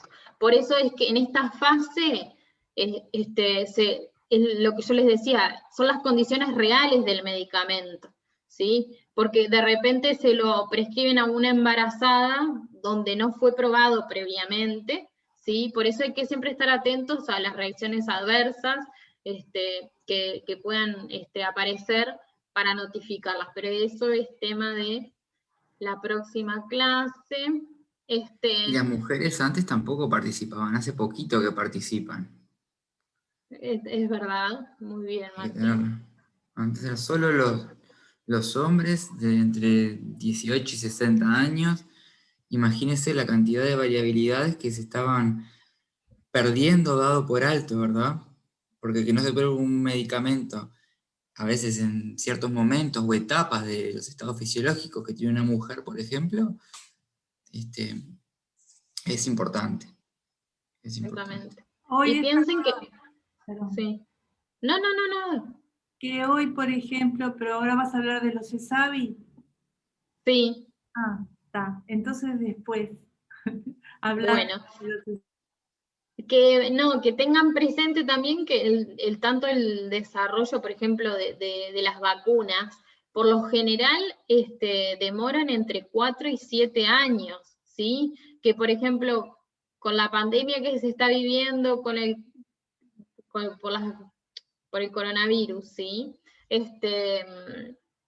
Se desarrolló como en un tiempo récord un montón de vacunas que estos estudios, por ejemplo, se están publicando para que se puedan aprobar las vacunas y se siguen realizando estos estudios, ¿sí? Los de fase 4, ahora que cuando se empezó a aplicar la vacuna, se empezó a ver y a tener las condiciones reales donde se está aplicando, ¿no? Y por eso tenemos que tener presente que pueden aparecer, ¿sí?, efectos adversos atribuibles a la vacuna, ¿sí?, o inmunizaciones, que en nuestro país tenemos una unidad de farmacovigilancia, que no me voy a extender mucho, pero para que más o menos una introducción de la próxima clase, ¿sí?, donde se reciben notificaciones de eventos adversos supuestamente atribuibles a la vacunación e inmunización, ¿sí? Estos eventos adversos que se van a presentar se van a intentar relacionar con la administración, ¿sí?, de las vacunas. Por ejemplo, yo encontré una publicación de un documento del Ministerio de Salud Pública, ¿sí?, de que en el año 2019 se recibieron 341 notificaciones de evento adverso supuestamente atribuible a la vacunación e inmunización, ¿sí? Que estos eventos adversos se produjeron en 330 individuos, ¿sí? Alguno tuvo más de un evento adverso, ¿sí?, que notificar. Pero bueno, esta como introducción, vamos a profundizar un poquito más la próxima clase, cuando veamos farmacovigilancia, vamos a hablar otro poquito más de las vacunas y los voy a introducir mejor en este tema. Y ahí termina. ¿Tienen alguna duda?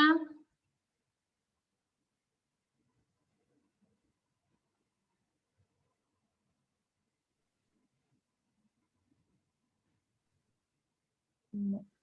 Ahí. Yo quería hablarles ahora un poquito, porque también lo vamos a retomar la clase que viene, porque hay más conceptos dentro de los medicamentos, que acá no los agregué, pero me parecía importante, ya que estamos hablando de farmacodinamia, hablar de lo que es un medicamento genérico y la relación con la bioequivalencia, ¿sí? ¿Qué es un medicamento genérico? Es un medicamento que es creado para ser igual a un medicamento de marca ya comercializado en cuanto a su dosificación, seguridad, potencia, vía de administración, calidad, características de rendimiento y uso previsto. ¿Tá? Como ustedes saben, si ustedes van a comprar, por ejemplo, voy a poner un ejemplo con los más comunes, que capaz que sean los AINES y que ustedes conozcan, ¿verdad? Con los analgésicos antiinflamatorios. Si ustedes van a comprar ibuprofeno, hay varias marcas. Uno fue el original en algún momento. Ese medicamento original tiene una patente que le dura determinados años. Una vez que esa patente se vence, después ahí otro laboratorio puede producir ese medicamento, ¿sí? Con ese principio activo. Ahora, estas similitudes que yo les comenté recién, ayudan a demostrar la bioequivalencia. ¿Qué significa la bioequivalencia? Que un medicamento genérico funciona de la misma manera y proporciona el mismo beneficio clínico que su versión de marca. ¿Ah? Eso, por supuesto, se hace en los laboratorios donde se estudia la bioequivalencia y que ese principio activo sea igual al primero que se registró, ¿sí? Al genérico. ¿Ah? Bien, esto es para que quede claro. Recordar, nosotros vamos a ver en la clase que viene, sobre todo también, cómo debemos prescribir en nuestro país, quiénes son los habilitados, la denominación común internacional, entre otras cosas, y vamos a volver a este tema, ¿sí? Y después le quería hablar, antes de que hable Belén, de la variabilidad biológica, que está también un poco relacionado con los ensayos clínicos y lo que decía Camila recién, y cuando le mostró la curva, ¿sí? De concentración en tiempo. ¿Qué quiere decir la variabilidad biológica? Ya lo hemos comentado un poco, pero quiere decir básicamente que no todos los individuos van a reaccionar de la misma manera frente a la administración de un medicamento, ¿sí? Que es característico de todos los seres vivos en realidad. Esa magnitud de respuesta o administración de una misma dosis es variable cuando se evalúa potencia, eficacia y pendiente en la curva dosis-respuesta. Si ustedes recuerdan la curva dosis-respuesta que les puso Camila, veían como una cruz en el medio que era la variabilidad biológica. O sea, eso puede irse moviendo hacia un lado o hacia el otro dependiendo de los individuos, ¿sí? Para los fármacos hay individuos que pueden ser sensibles o resistentes a un fármaco, y para describirlos tenemos diferentes términos. Por ejemplo, si nosotros decimos hiperreactivo, cuando nosotros decimos hiper es de más o de mucho, o de exagerado, por decirlo de alguna manera. Entonces una persona que es hiperreactiva es la que presenta un efecto luego de la administración de dosis muy bajas de un medicamento, ¿sí? Y cuando es hiporreactivo es cuando es resistente a las dosis normales. Y por eso es que las dosis, hay una dosis estándar de los medicamentos, pero muchas veces hay que adecuar las dosis en base a si una persona es hipo o hiperreactiva, ¿sí? Después tenemos la tolerancia, que es una forma de... Una pregunta. Sí. ¿Cómo podemos determinar si es hiperreactivo o hiporreactivo? Si es hiporreactivo, por ejemplo, a la dosis normal de que se le administra un medicamento, no vamos a tener una respuesta farmacológica. O si es hiper, una respuesta mucho más exagerada de la que estamos buscando, por ejemplo. Tiene ¿Sí? mucho que ver también con la etnia. Por ejemplo, los asiáticos son metabolizadores rápidos. Entonces, aparentemente el resultado que tú tenés es que es hiporreactivo, porque necesita más dosis por intervalos más cortos, porque metaboliza rápido. Se vio en comparación, por ejemplo, a Centroamérica, que había muchos metabolizadores lentos. Entonces necesitaban menos dosis, porque si daban las mismas dosis que los asiáticos, parecían hiperreactivos, ¿sí? Tiene que ver mucho con las características étnicas, ¿verdad? Claro, por ejemplo, si uno quisiera caracterizar nuestro país, que es un crisol de etnias, de inmigrantes, ¿verdad? Es muy difícil, pero antes en el ensayo clínico, por ejemplo, cuando aparecían los resultados del ensayo, te decía, Se estudió en 200 caucásicos, ¿verdad?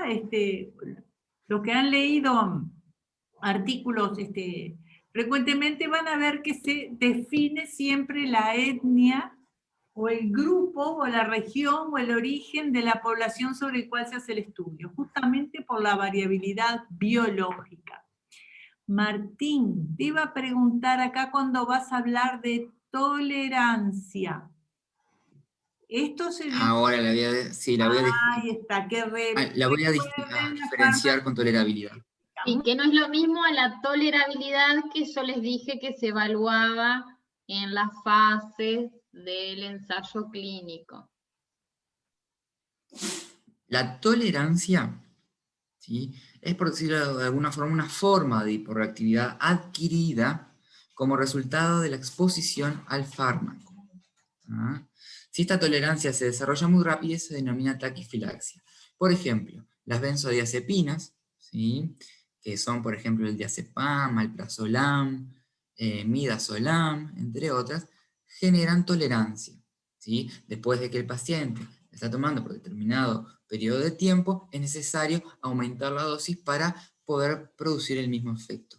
Ahora, ¿cuál es la diferencia de la tolerancia con la tolerabilidad? Que les nombró Camila hoy en los ensayos clínicos.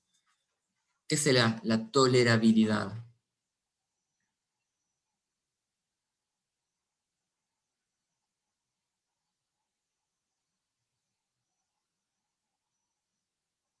La resistencia, quizás.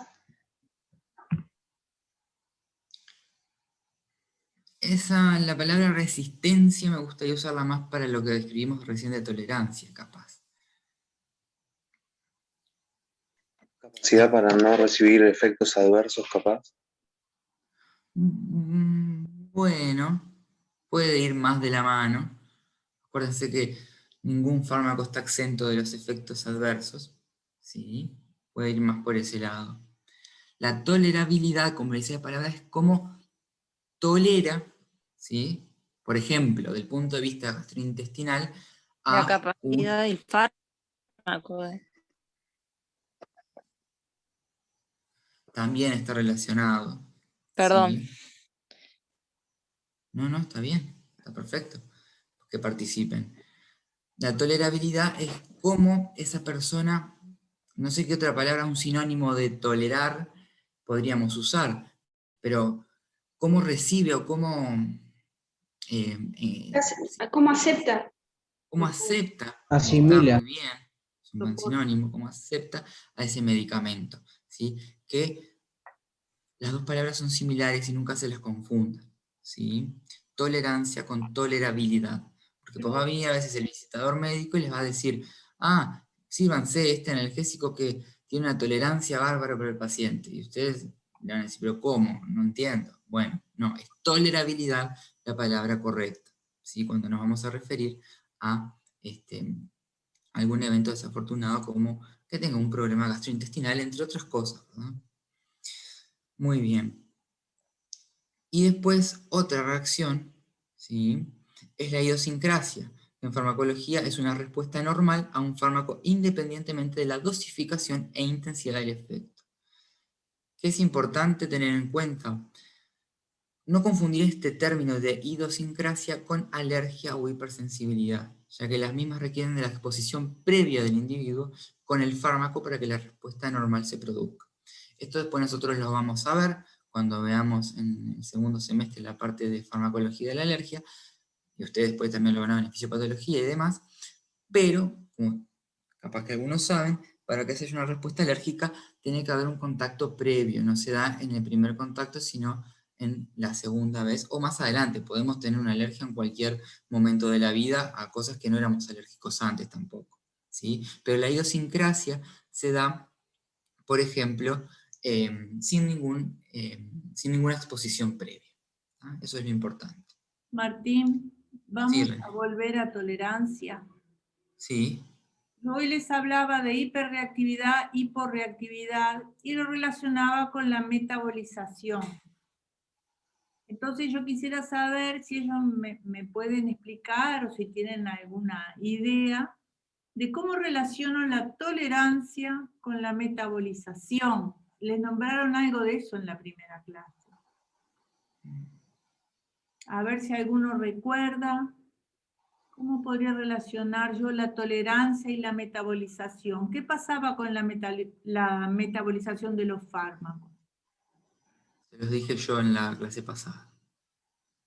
Porque acá tenemos que relacionar justamente la farmacocinética con la farmacología clínica. Y también acá vamos a hablar de interacciones medicamentosas. Algunos fármacos estimulan su propio metabolismo, por ejemplo los barbitúricos. Pero también esos mismos fármacos pueden estimular, por ejemplo, el metabolismo de otros, como el alcohol. En resumen, a lo que yo estimulo el metabolismo, lo que sucede es que cada vez necesito más dosis o acortar los intervalos entre dosis, cantidad de medicamento administrado, para tener el mismo efecto terapéutico. Eso es la tolerancia. Y se produce por lo que se llama inducción enzimática. También hay otro fenómeno que es la inhibición enzimática, que podría llevar a toxicidad, porque el medicamento no se elimina, no sale del organismo y se va acumulando, como les explicaron en la clase pasada. Entonces, la tolerancia tiene que ver con la biotransformación, con la metabolización, y es el resultado de la inducción enzimática, que puede ser del propio medicamento o de otro medicamento que esté tomando el paciente. Para que vean que no tiene absolutamente nada que ver con la tolerabilidad. Esto tiene que quedar muy claro. Y la adquisición rápida de esa tolerancia es lo que Martín les estaba explicando, que se denomina taquifilaxia, taqui rápido. ¿Sí? Bien. Muy bien. Bueno, ahora es el turno de Belén para finalizar.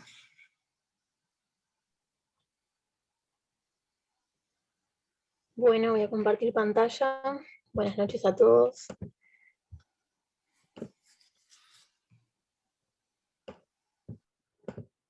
¿Ahí ven la pantalla? Sí, se ve bien, Belén. Muy bien. Yo voy a hablar un poquito sobre lo que es un placebo, el efecto nocebo.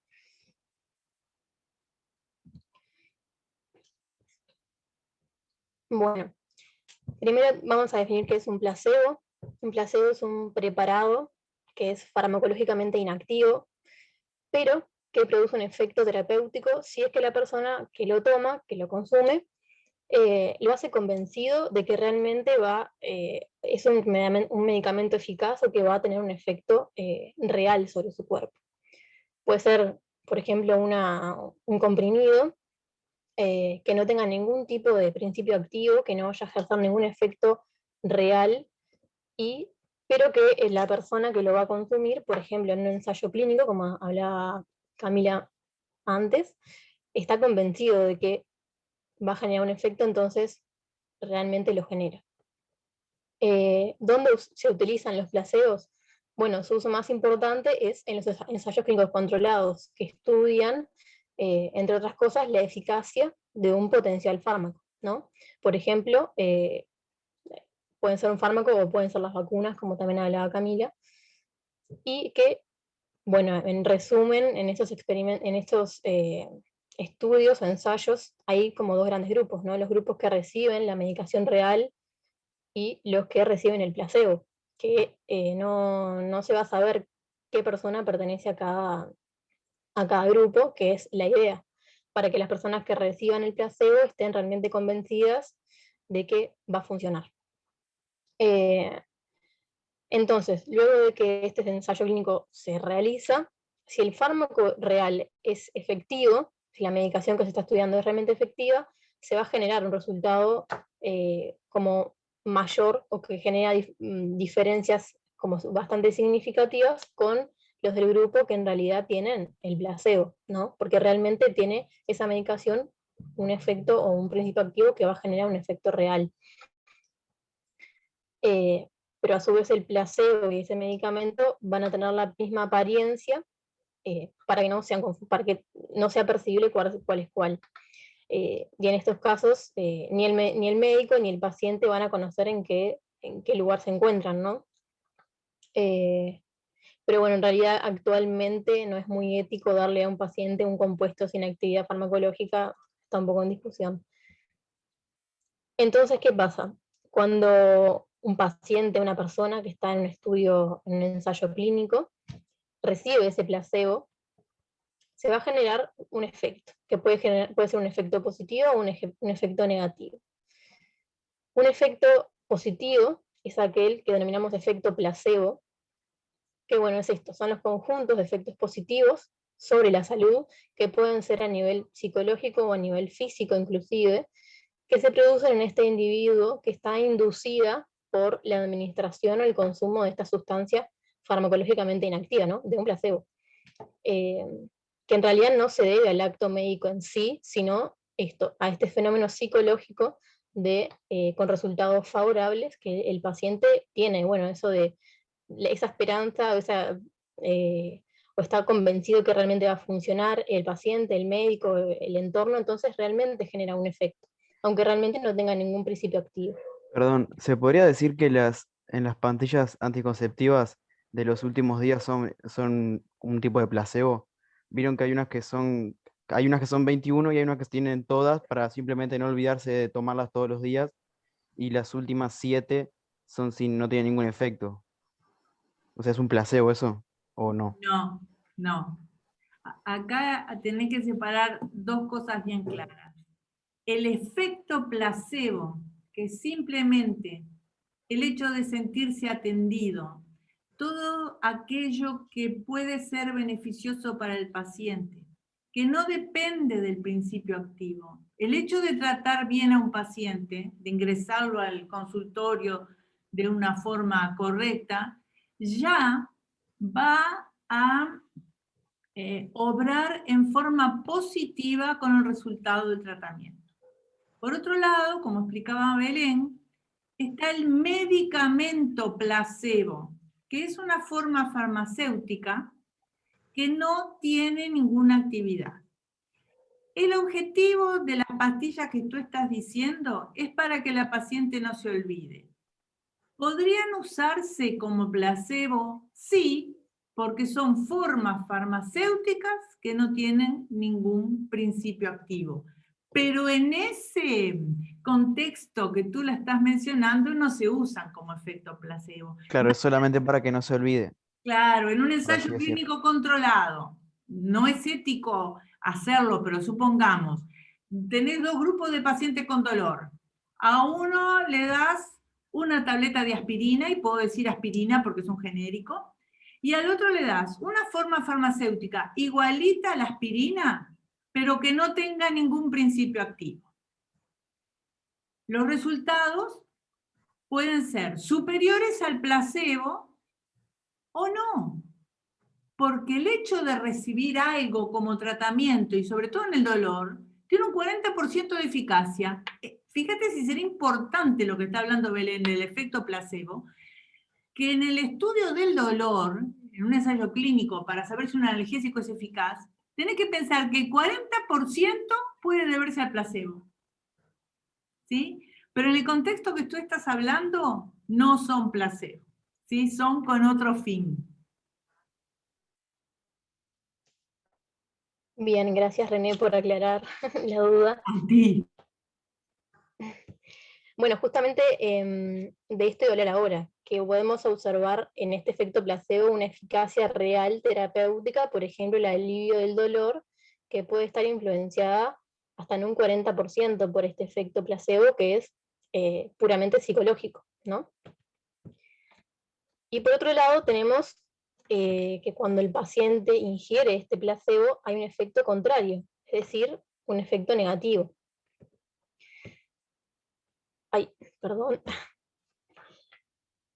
Bueno, el efecto nocebo son todas las respuestas o reacciones desagradables, dañinas, indeseables, que se manifiestan en la persona que administra un placebo, que consume un placebo, ¿no? Y bueno, estas respuestas que se generan son consecuencia de estas como expectativas pesimistas propias del paciente, al pensar que el fármaco le va a generar dolor, que no va a funcionar, que es dañino, que es desagradable, como todo ese pensamiento negativo que hay en torno al consumir ese medicamento, que en realidad no es un medicamento, sino que es un placebo. Pero bueno, Belén, lo mismo que en lo anterior, Belén.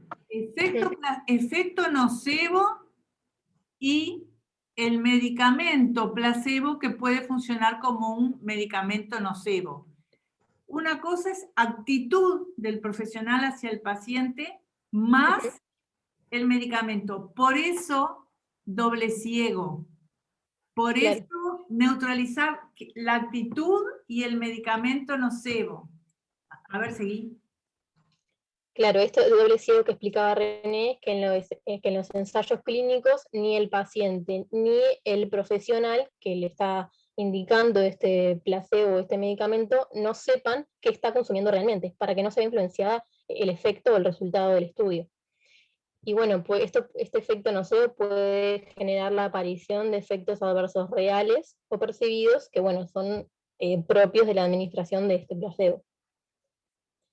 Después acá les dejé un decreto, el 158, que fue generado en el año 2019, que tiene muchos capítulos, muchos objetivos, pero un breve resumen es que tiene como finalidad, entre otras cosas, la protección del ser humano, de la persona que está sujeta a una investigación, que participa de manera voluntaria en una investigación. Y bueno, entre otras cosas, acá destaqué, por ejemplo, que algunos aspectos éticos que se debe justificar, ¿no? La utilización de un placebo que no tenga maleficencia, o sea, que no tenga ningún efecto, o sea, que no trate de generar ningún tipo de mal, ¿no? Debe justificarse. También que se debe consentir, se debe generar un consentimiento informado, el paciente, ¿no? Informándole antes, durante y después de este ensayo, la metodología, y bueno, esta posibilidad de pertenecer a un grupo u otro que nadie lo va a saber, en realidad, ni el paciente ni el profesional. Y después, bueno, también los riesgos y los beneficios que pueden surgir de este tipo de ensayos, ¿no? Bueno, le dejé acá el link y un código QR para que busquen, si quieren, el decreto. Y bueno, por ahí dejo la bibliografía, hay algún artículo, algunos libros y el decreto. No sé si tienen alguna duda, si quedó claro.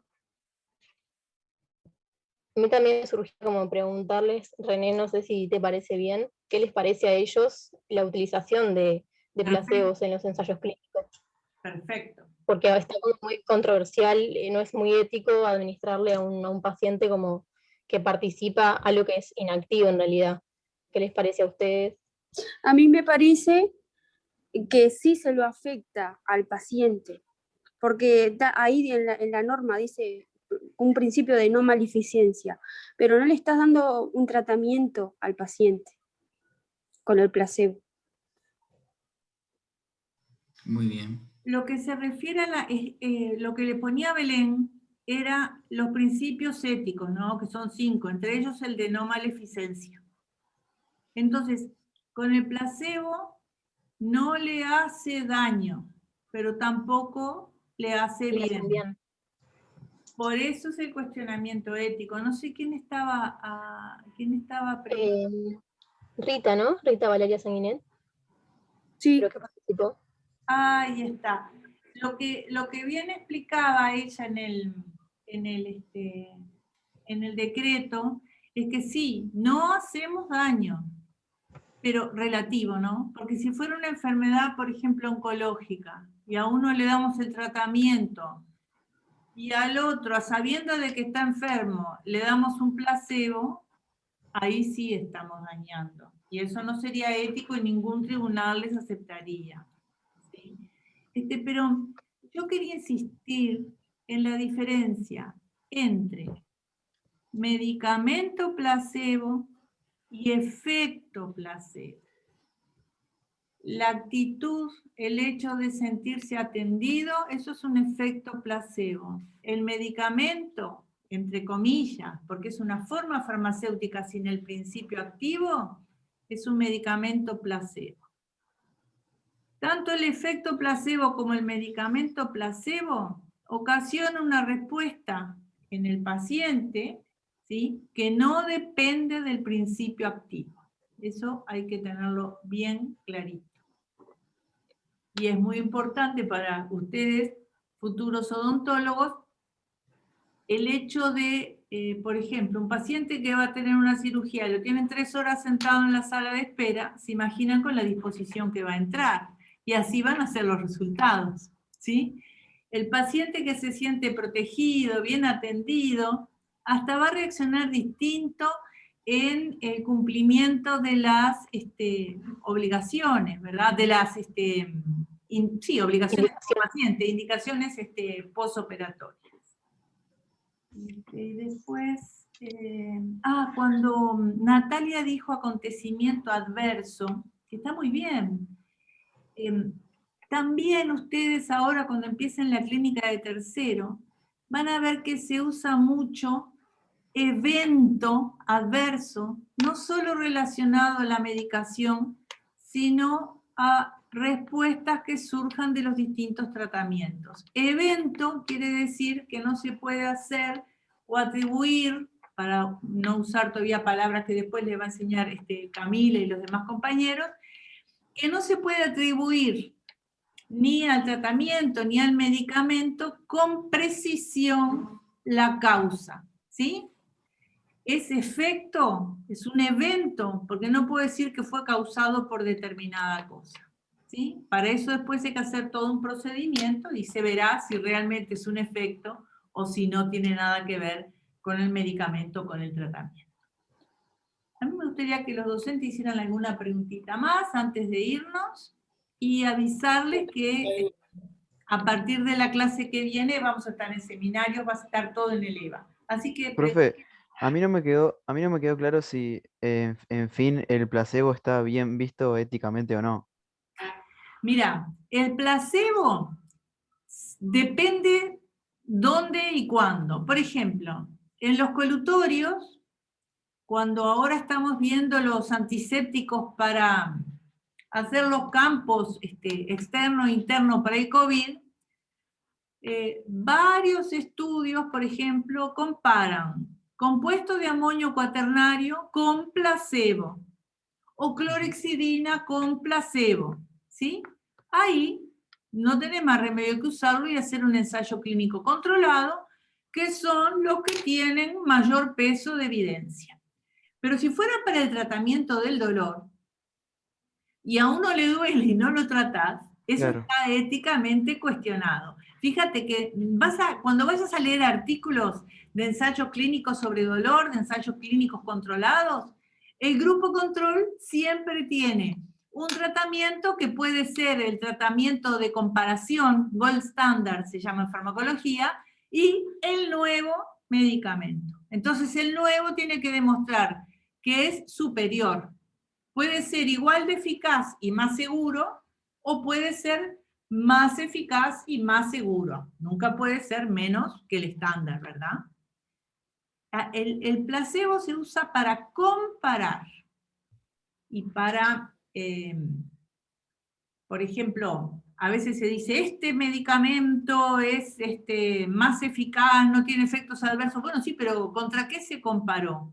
Contra nada, no sirve. O sea, en cuanto al dolor físico, o sea, estaría mal éticamente porque no lo va a controlar. Sí. Pero yo me pregunto, por ejemplo, en un caso como de depresión, por decir algo así, ¿no? Cuando a temas psiquiátricos que te administran distintos medicamentos, fármacos, bien, no sé, se me imagina que se podría hacer un placebo como para creer que está siendo medicado y en realidad lo controla uno mismo.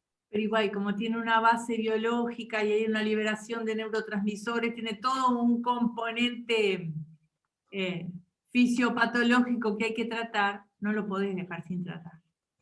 podés comparar con el estándar para ver si es superior o no. Bien. ¿Yo puedo agregar algo? Sí, claro, para eso. Sí, qué importante lo que decía hoy la profesora de diferenciar lo que es el efecto placebo como concepto del medicamento placebo.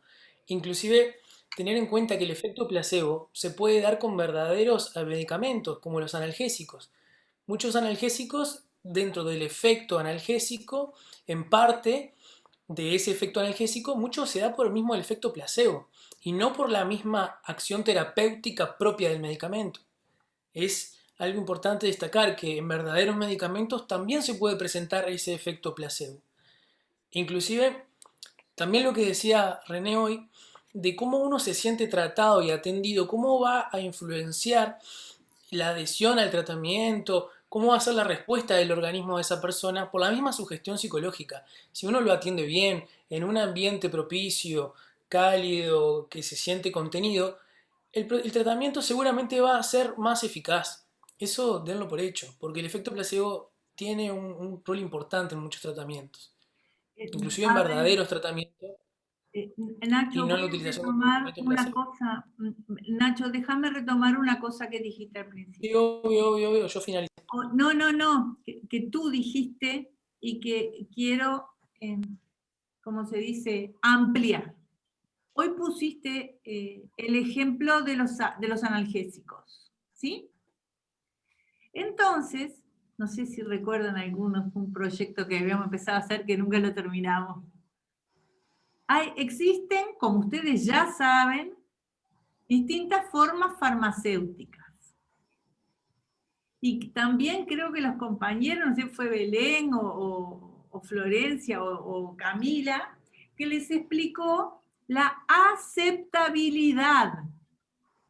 La aceptabilidad, todas aquellas propiedades que tienen los medicamentos, que por supuesto que no tienen nada que ver con el principio activo. Pero imagínense, ¿ustedes qué prefieren tomar? ¿Una tableta blanca, un comprimido blanco aburrido, enorme? ¿O una preciosa grajea blanda con colores brillantes? Aunque ustedes no lo puedan creer, en el mercado, con el mismo principio activo del mismo laboratorio, varios laboratorios tienen esa estrategia, existen comprimidos y cápsulas resilientes. Ustedes ponen los dos medicamentos sobre la mesa y le dicen al paciente, ¿cuál quiere? Muchos le van a decir este que es rojo, divino, transparente, brillante y blando y que es muy agradable de tomar. Eso también forma parte del placebo. Lo que les decía Ignacio de los analgésicos, están tomando lo mismo, pero este fue mejor recibido. ¿Sí? Eso también lo utiliza la industria como estrategia o como subterfugio para aumentar las ventas, ¿verdad? No quiere decir que sea más eficaz y seguro, sin embargo es más atractivo. Y el clínico para fomentar la adherencia al tratamiento, ¿verdad? Que el paciente lo pueda aceptar de mejor manera cuando hablamos de aceptabilidad. Se ataca el factor psicológico del paciente. Sí. Sí. Muy bien, bueno, ahora le vamos a dejar ya en el correr de los días en el EVA la información con el ID y la contraseña para que cada grupo al que se inscribieron puedan entrar la semana que viene en forma de seminario. ¿Ah? Belén, tú además de la clase tenías un trabajo que hiciste para subirles a ellos, ¿verdad? Sí, yo con esta presentación, que en realidad fue bastante cortita, hay un archivo PDF o Word con alguna otra cosa como complemento en realidad para ellos, Muy bien. si lo quieren leer. Perfecto, entonces todo eso va a estar subido en la clase 2, ¿no, Martín? O 3. Bueno, lo de Belén es la 2, seguro, sí. Sí que fue la de hoy. Claro. Sí. Y para la 3, nosotros les adelantamos algún material para que puedan ir leyendo después se aclara, se completa en la clase, ¿sí? Y bueno, y después todos los materiales que surjan de... Capaz que ustedes también quieren aportar algún artículo o algo, comentarlo en clase, bueno, eso también. A ver, ¿algún otro que quiera hacer algún aporte de los docentes? Capaz, René, lo que hago al archivo Word que yo te pasé, trato como de acomodar un poco más diferenciar estos dos conceptos para que queden un poco más claros. Sí, siempre se confunden, Belén. Esto se habla... Sí, yo también. Pero se habla indistintamente de efecto placebo y medicamento placebo. Hay cosas que se confunden. Lo mismo va a pasar que ahora la clase que viene todos van a tratar los efectos secundarios y los colaterales. Mucha gente los usa como sinónimo. Entonces esas cosas convienen. Capaz que subimos un glosario, Martín. Sí. Yo creo que en la EVA del año pasado hay un glosario, no sé si lo subió Camila, lo subí yo, de la UMAT. Y si no, yo lo busco a verlo tener en la compu para... Y ahí capaz que porque ahí tenés el efecto, el medicamento placebo, sí. el efecto colateral, capaz que eso nos ayuda a todos, ¿sí? Sí. Sí, sí.